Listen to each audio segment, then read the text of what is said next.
Welcome back, beautiful people. You're listening to a moment of Zen right here on 710 WR, the voice of New York. I'm your host, Zen Sams. Now, today's most influential male models aren't so much seen and not heard. They're seen, heard, and then some. Rather than simply wearing the latest fashion trends, they are setting them and even designing them, making canny sidesteps into business ventures and turning their God given cheekbones into social media clout and real world capital.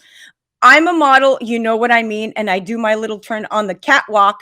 Right, said Fred sang. Remember that? Nipples front and center in a black mesh t-shirt in 1991.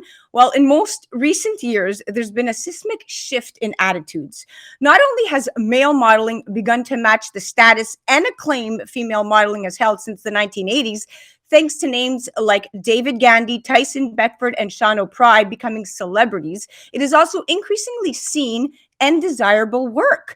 And the emphasis is on work, as well as now being considered a legit career. There's also a wider understanding of what being a male model entails. It's a life choice and one that takes plenty of discipline. Days in the gym, eating properly, avoiding the booze before a shoot, and whatnot. It isn't just turning up and taking a nice photo. Contrary to a lot of public perception, the necessary qualities are much more inevitable than seemingly being classically good looking. Yes, you typically need to be tall and have good bone structure, but the dynamic of how to become a male model is always changing and no longer ends at being able to outpout Ben Stiller. Now, joining me in just a sec is model and Instagram star Rudy Bundini. He's living proof that the American dream is alive and very much kicking. The Switzerland native came to New York with 2 bags and a bit of ambition and soon ended up on a billboard in Times Square with 2.8 million devoted Insta followers around the world. Not impressive enough? Well, he's also a former boxing heavyweight champion. He has modeled for Nike, Armani, Versace, and Calvin Klein. I'm not going to keep you guessing anymore. Welcome to the show, stunning man. Thanks for having me. This is Rudy Bundini, and I'm glad to be a part of your show.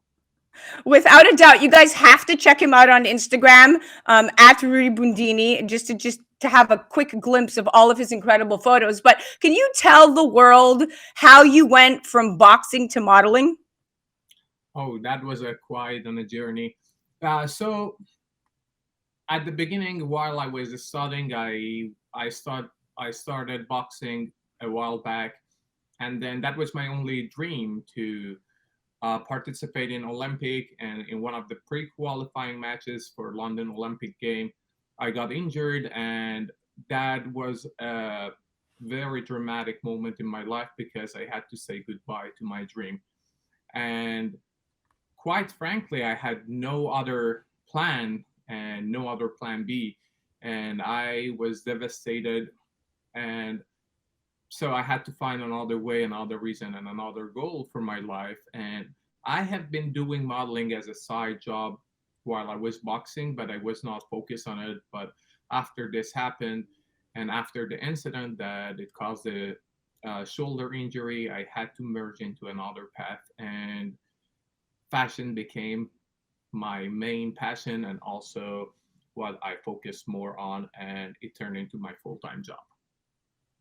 What a transition. I mean, to go from not knowing what you're going to do with your life to having close to 3 million followers on Instagram. Tell me how you built that following, because that's not just your average, influencer. Well, there are a lot of different elements that can be helpful.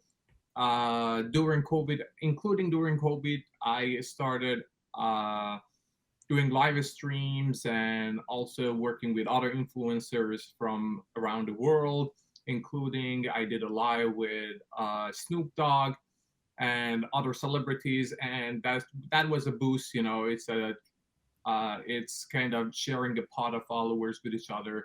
Also, there has been other campaigns that I've done, and the magazine covers, the Times Square billboard that you indicated, there all has been helpful for to engage people with my social media platform, and I'm grateful for everybody who has been a part of it and helped me in this path. So Rudy, let me understand this. It's a combination of being on billboards. It's a combination of really kind of trending on social media and allowing people to see a glimpse of your life.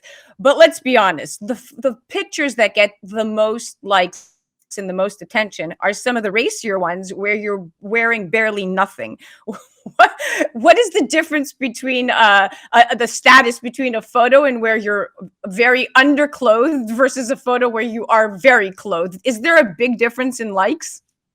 In the engagement, it definitely is. So whenever I post, as you've noticed, whenever I post something that it is on the brochures editorial, that usually gets the highest engagement, and everybody gets uh, the highest. It usually get people more engaged. More engaged, yeah. Um, When they see you half naked, of course, yeah, that would be right. But here's the funny part: you take pride in your body, and you take care of your body. And I feel like when I look at your images, they are like pieces of art to me. I'm legitimately, guys, you have to check him out on Instagram. His photos are very classy. They're not tasteless. They embody a lot of art. You've worked with top photographers around the world. I know, I remember when I was signed to Elite New York, I had shot with Patrick Demarchelier, Antoine Verglas, Santi D'Orazio, a lot of them, a lot of the greats. And uh, one thing I drew is the conclusion was that after every photo shoot, I learned something new creatively from the teams that I work. There's a lot of hair, makeup. There's a lot of preparation. What kind of preparation specifically do you undergo in terms of preparing for a body shoot? Because those of you who have not checked Rudy Bundini out, when you do, you'll see that he's very athletic. He does embody everything that your perfect body looks like in terms of the cuts and the builds. But tell me what your regiment looks like in terms of preparing and nutrition. so being said about this is like when I say full time, it's because it's full time. Because most of people, they just see the result of your shoot, which is the 2 hours or 3 hours being on set, and that would actually lead to the final result. But in order for you to create that, it requires a full time work. It requires from morning that you stay focused and disciplined from your diet, and also your workout routine. It's a whole daily schedule and routine that you have to do daily, and it requires a lot of sacrifices for sure. And I'm grateful that I have been able to get this. But being said, I just posted a post that I showed my worst physique that I've been at, and I wanted to share it with people that it's not something ideal that models are always in shape. I wanted to show them that in reality, if we get out of focus, if we want to enjoy life, and if we go towards sugar, carbohydrate, this would happen. And it's just something that is as a consequences of your actions. It just happens, and it's not because that person has a better gene. And it's actually pretty rough business to work in, because it's very compatible. It's very rough. Bringing me to, here's what I want to ask you. All right, well, I want to do some Q&A and some cool like questions that I want to ask you.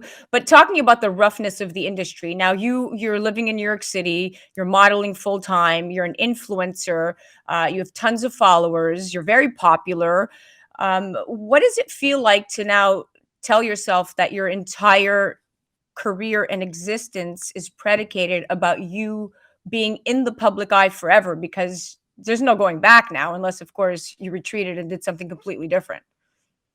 Well, working in a compatible lifestyle is something that I've been used to, as I used to be in national team. Um, I was in heavyweight and then super heavyweight at boxing national team. So that was always competing, against a lot of things that are out there with other competitors, with yourself, with diet, with nutrition, with lifestyle, with workout. So being being working in a competitive and compatible industry is something that I get used to over the years. So And being in the public eye doesn't really phase you. I mean, it's something that you've done, you do it flawlessly, and clearly you are actually a very humble individual from what I've heard, from how we've interacted over the last week, especially over this organization, Orphan Myth, that I'm involving you in. I've seen your willingness to just give and give back, which for me as a mom, as an artist myself, as a friend to many, I immediately thought to myself, wow, this person is more giving than the average with respect to when I asked you to help a lending hand. So, take my hat off to you for that. Now, I want to ask you some cool questions because we have about 3.5 minutes left. And I'm going to kind of run down the list, but what I want you to do is just give me a single answer. Okay, it's just going to be one answer. Okay, here we go. Favorite color? black, Favorite clothing brand? Philip Klein, Blondes or brunettes? both. Can I? Okay, both. Okay, favorite place in the world?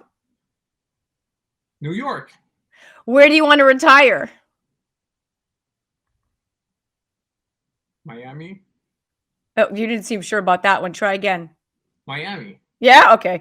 Who's your childhood crush? It could be a celebrity or a local favorite. My teacher. Yeah, that's amazing. What's your favorite? Wait, your first grade teacher? Like which teacher? I was in third grade. I was like 9 years old, and I had a teacher, and she was coming to our class, and she was my biggest Crush? And Oh my God. I always was looking at. I love that. Yeah. All right. Favorite movie? $1 Million Baby. Religious or spiritual? Spiritual. Left or right? Middle. Favorite sport? Boxing. You can't say boxing. Stop. Go back. Okay, swimming. Swimming. Longest relationship? What is it? The longest relationship you've had? Well, maybe like around like 7-8 years. Oh, 7-8 years. That's impressive. Kids or no kids? No kids. Weed or alcohol? No alcohol. Good answer. Madonna or Boy George? What is it? Madonna or Boy George? Madonna. Woohoo! We almost had the same answers for everything except your teacher who was your crush. I had like Mark Wahlberg or something. But it was so...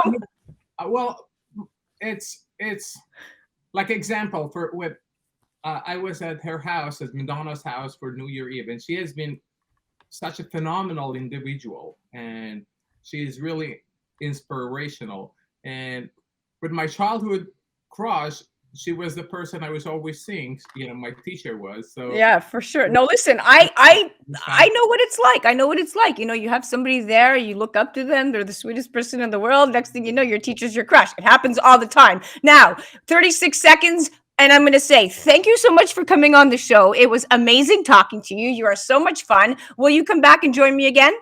it would be a pleasure. Thanks for having me. And you are incredible. And I'm really grateful for everything you're doing, and especially involving in charity and with these great causes that you're involving me with it too. Thank you. Oh, without a doubt. You know, thank you, because it's people and friends like you and celebrities like you that keep me going. Guys, that was Rudy Bundini. Check him out at Rudy, RUDYBUNDINI on Instagram, and definitely leave a comment on his page if you heard him here. You're listening to A Moment of Zen right here on 710 WR, the voice of New York. We'll be right back after this.